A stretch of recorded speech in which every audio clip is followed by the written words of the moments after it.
Israel फिलिस्तीन का लंबा संघर्ष और इजराइल का इरादा क्या है? क्या इजराइल अब गाजा पर कब्जा कर लेगा? नमस्कार, आप देख रहे हैं न्यूज वॉच इंडिया। मैं आपके साथ रूपाली शर्मा। इजराइल और गाजा के बीच लंबे समय से तनाव है। बीते 22 महीनों से दोनों के बीच तनाव है, लेकिन 7 अगस्त को नेतन्याहू ने कहा कि हमास को तबाह करने के लिए गाजा पट्टी पर पूरी तरह कब्जा करना जरूरी है। फोकस न्यूज चैनल के साथ एक इंटरव्यू में जब नेतन्याहू से पूछा गया कि क्या इजराइल पूरे तटीय क्षेत्र पर कब्जा कर लेगा, तो उन्होंने कहा, हम इसे अपने पास नहीं रखना चाहते, हम एक सुरक्षा घेरा बनाना चाहते हैं। हमारा इरादा शासन करने का नहीं।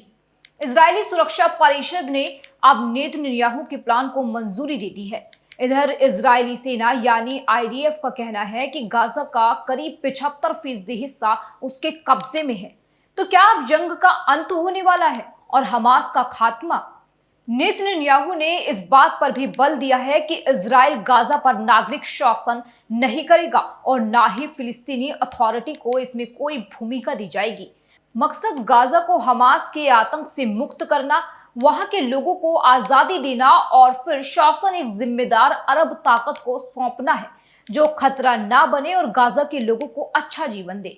इस ताजा बयान से पहले नेतन्याहू ने पूरे गाजा पर कब्जा करने का प्लान बनाया था।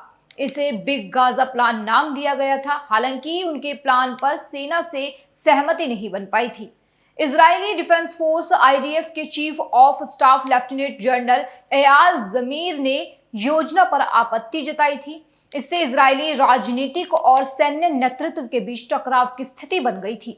जमीर ने चेतावनी दी थी कि गाजा पर कब्जे की कोशिश से वहां बंधक 20 इजरायली नागरिकों की जान को गंभीर खतरा हो सकता है। अब 7 अगस्त को सुरक्षा कैबिनेट की बैठक में नेतन्याहू ने कहा कि इजराइल ने पूरे गाजा क्षेत्र पर कब्जा करने और अंततः इसे हमास को हटाकर एक नागरिक सरकार को सौंपने की योजना बनाई है। इजराइल की इस मंशा के बीच अब गाजा में क्या होगा?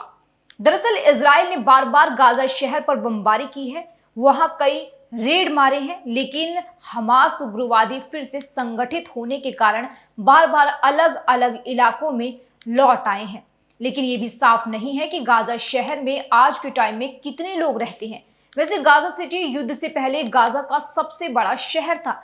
युद्ध के शुरुआती हफ्तों में निकासी आदेशों के तहत हजारों लोग गाजा सिटी से बाहर गए, लेकिन इस साल की शुरुआत में युद्ध विराम के दौरान कई लोग वापस लौट आए।